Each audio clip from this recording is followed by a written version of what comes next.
Let me ask you something. You have been saving money. Every month, a little goes into your bank account. You skip the fancy coffee, you say no to that weekend trip, you track your spending like a hawk. You are doing everything right. But here is the uncomfortable truth nobody really tells you. Saving money and building wealth are not the same thing. In fact, they can actually work against each other, and most people don't realize it until years later when they look at their savings account and wonder why it still feels like they are running in place. So today, we are going to talk about the step that most people skip, the one that turns all that discipline and sacrifice into something that actually grows. We are going to talk about how to turn saving into investing, and why making that shift is the most important financial move most people will ever make. Here is how most people think about money.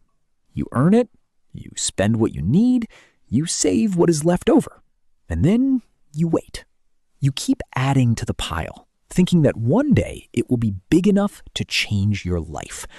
And it feels responsible. It feels safe, because money sitting in a savings account feels like progress. But here is what your savings account is not telling you.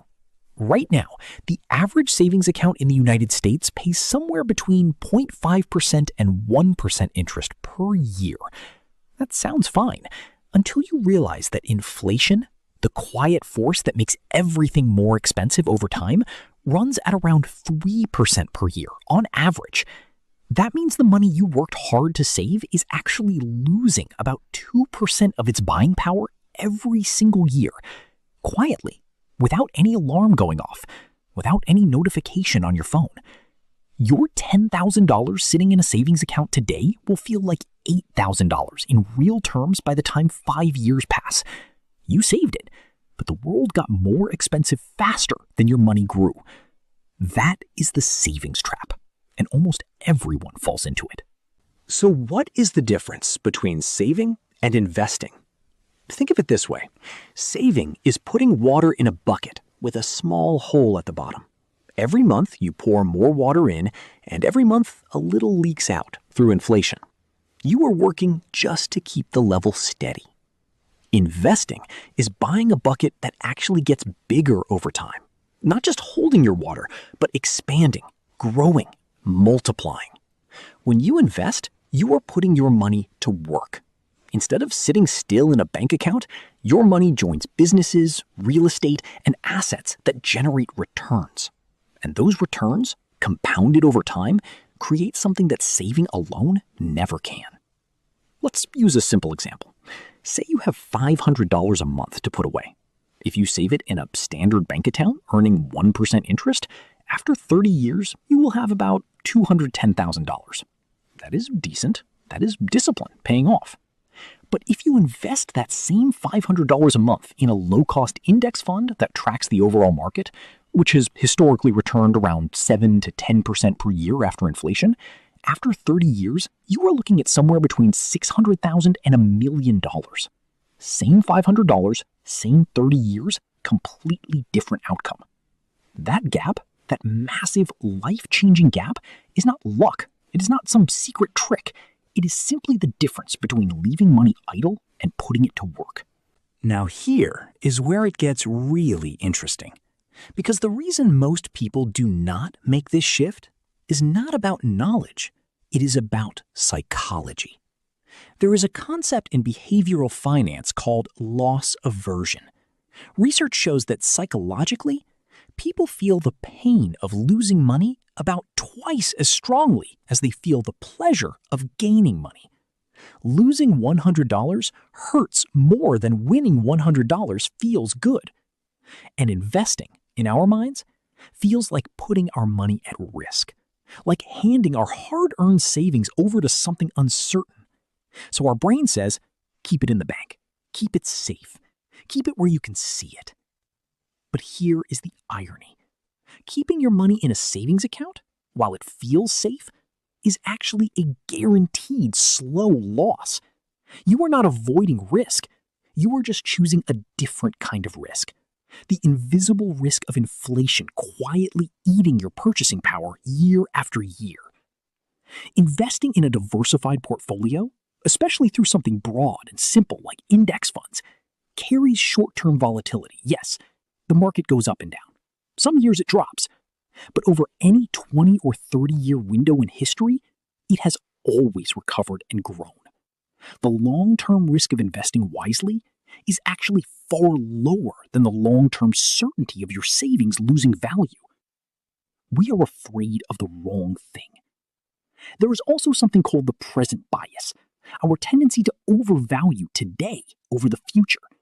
Spending $100 now feels much more real and satisfying than $1,000 20 years from now, even though the math clearly favors waiting. Our brain is wired for survival in the present, not for compound interest. Understanding these psychological forces does not make them disappear, but it does let you make decisions based on logic instead of fear. So how do you actually make the shift from saving to investing? Here is the honest, simple version. Start by separating your money into two jobs. The first job is your safety net, 3 to 6 months of living expenses sitting in a high-yield savings account, accessible and liquid. That money is not supposed to grow. Its job is to protect you from emergencies. Once that bucket is full, its job is done. Every dollar after that, its job is to grow. The second bucket goes into investments. For most people starting out, this means something incredibly simple, a low-cost index fund. These funds own tiny pieces of hundreds or thousands of companies all at once. When the market grows, you grow with it. You do not need to pick stocks. You do not need to time the market. You do not need a finance degree. If your employer offers a 401k with a company match, that is where you start. Because a company match is literally free money, and ignoring it is leaving part of your paycheck on the table. After that, a Roth IRA is one of the most powerful accounts regular people have access to. Your money grows tax-free, and you pay no taxes when you withdraw it in retirement. The key habit is not how much you invest. It is that you invest consistently, automatically, every month, before you have the chance to think about it too hard. Set it up so the money moves on its own, and then let time do the heavy lifting. Small amounts invested consistently over a long time will always beat large amounts saved inconsistently in an account that doesn't grow. Here is the thought I want to leave you with. Saving is a virtue.